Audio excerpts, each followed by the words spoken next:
What's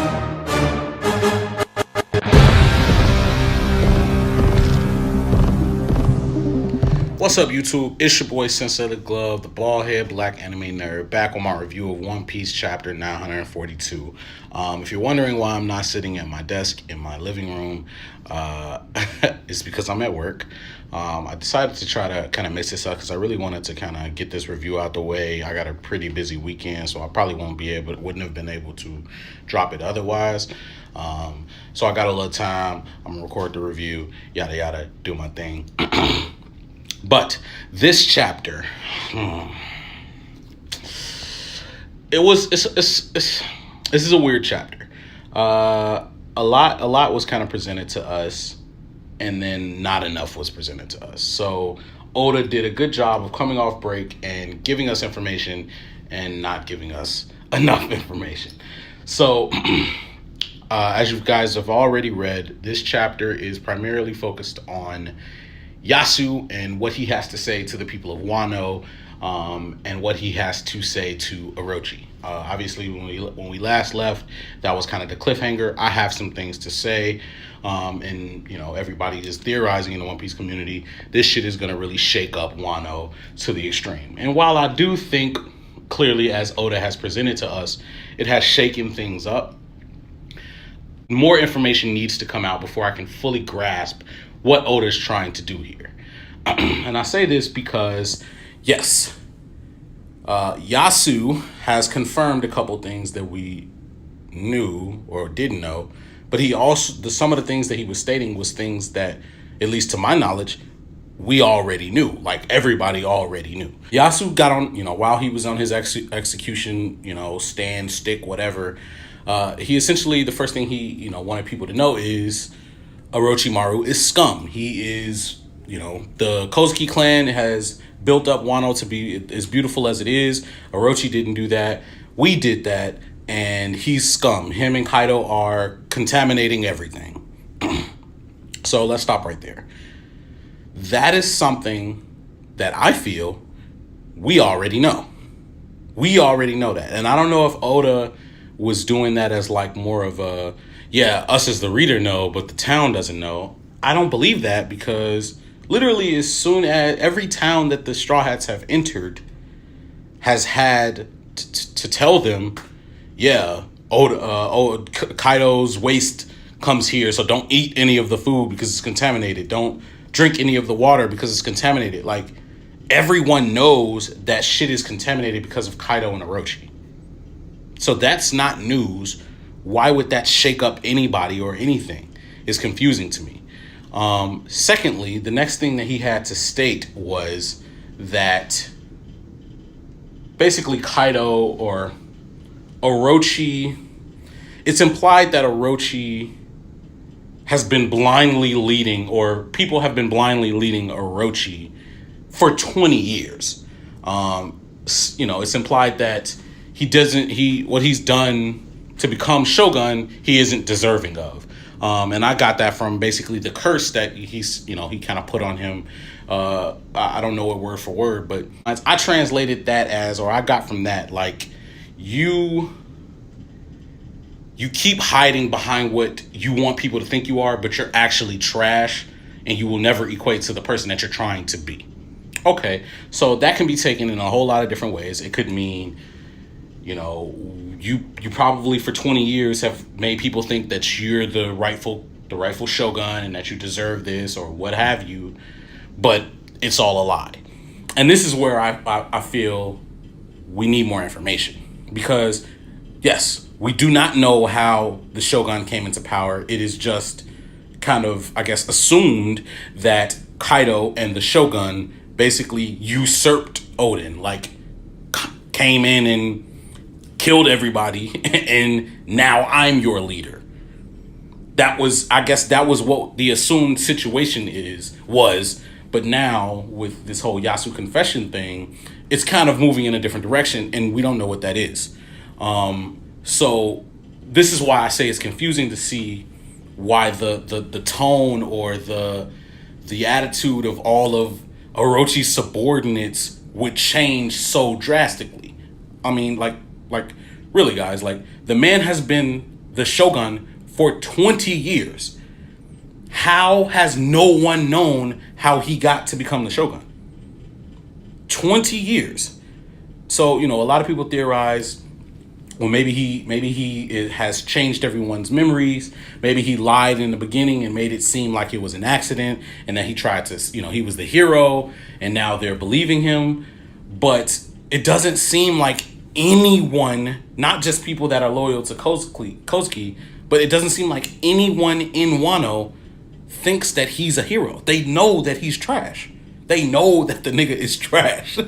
So I'm trying to figure out how that even works, which is why I say Oda has to explain this some more. Either he has to give us a full Orochi backstory, or a full Odin backstory that basically explains how the fall of Odin, how he fell, the rise of Orochi, and why Kaido is there.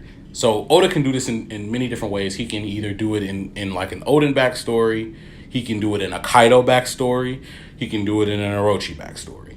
But that has to be fleshed out, and I just don't think that he's going to give us that next chapter. Which is why this chapter leaves me kind of, it really just wanting more. Like, I need more. I can't take this chapter for what it is, because you've just opened up so many questions and so many different things that don't make sense. And, Oda does that a lot. Sometimes, a lot of the times it pays off. But just as of right now, it's kind of just standing in the water. So that's really how I feel about the whole Yasu thing. 'Twas tragic that he had to get shot down. That subverted my expectations, because I did not think the nigga was gonna die. Shout out to him. He a real nigga for getting up there, telling the truth, and then getting shot down, knowing he was gonna get shot down. But that brings us to, the other, I guess, important reveal of this chapter, which is that the people of Ebisu town literally cannot express any other emotion other than smiling or happiness or laughter. And Kamirasaki, or Hiyori rather, basically explains to Zoro, who's upset that everybody's laughing and shit, that it is the smile devil fruit that does this to them. Which, that in and of itself brings up hella fucking questions. What all do we know about smile? Like, we gotta start there. Well, it's an artificial devil fruit that's made by, do we even know what it's made of? You know what I mean? The factories were in Punk Hazard and Dressrosa. I would assume that they have some type of factory in Wano, but maybe they don't. Because it hasn't come up since all of the arc has been here that there's a smile factory here, so maybe it isn't. We know that they're contaminating the waters of Wano and the land of Wano with waste, but that waste is in multiple towns, so it wouldn't just be Ebisu town. It wouldn't be the waste that's doing this, because it would be in multiple towns that are, that have this whole I can only smile effect. So we really don't know. I really don't know. I have no clue what this could mean. I don't think that they all have eaten devil fruits that make them smile all the time. But perhaps it is some sort of requirement, because we don't really know, like I said, what the ingredients are. But perhaps there is some sort of emotion thing that has to be taken from people, and it just happened to be taken from this village, because fuck this village, put into whatever concoction that I believe Vegapunk may have come up with, or he may have stolen the technology from Vegapunk, given it to Caesar, yada yada yada, we pass it out. That takes the ability for any other emotion, which is why we get the name Smile.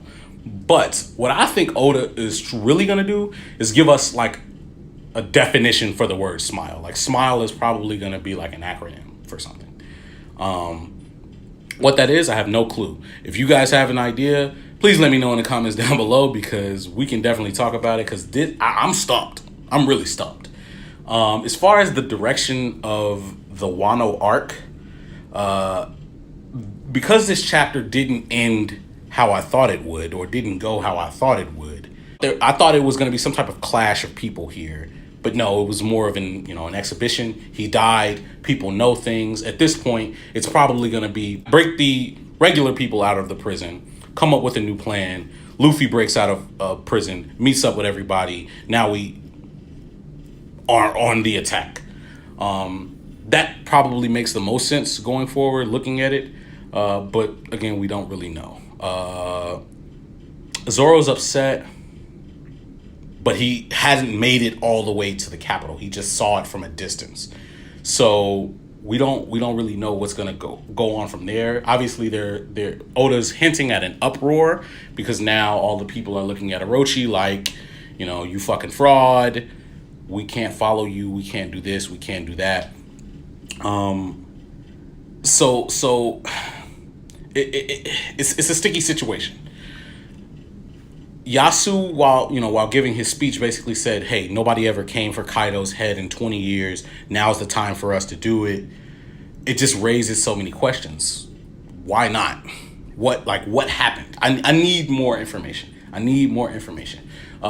will say that he has perfectly set up the whole Orochi's gonna get out the way, but that leads me to believe there's probably gonna be another faction, because I don't think it's gonna be just Orochi and Kaido versus everybody. That makes no sense because they would be 1000% outnumbered. I think there has to be another faction that's gonna get involved. I don't know if it's gonna be the world government, CP0. I don't know what it's gonna be, but I feel as though there has to be something more to Orochi than just a lie that has led him 20 years. People are afraid of him for a reason.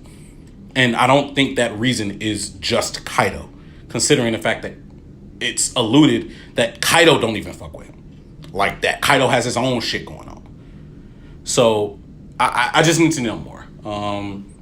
Overall, I say I would give this chapter a, I don't know, 7 out of 10. Realistically, I mean, yeah, it was.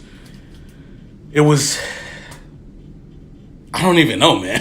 Like it was cool. It was okay. It was okay. Like the reveal, there was the only big reveal was the smile thing, and that shit is like a huh? You know what I mean? It's like a, what is that? It's like, what? The him telling about Orochi being trash. I felt that we already knew this. That just makes me want to see the backstory. And if you're not going to give me the backstory next chapter, well, I kind of want to say whatever. But in Oda, I trust. We shall see where things go. Other than that, like, comment, subscribe if you like anything I had to say. Fuck with your boy. Follow me on Twitter, Sensei Le Glove. Follow me on Instagram, Sensei Le Glove. I'll probably be doing some more. I'll probably do a theory video on this because we are on break next week. So I'll probably do a theory video to kind of figure out what's up with this smile shit. So yeah, man. Other than that, Sensei Le Glove out.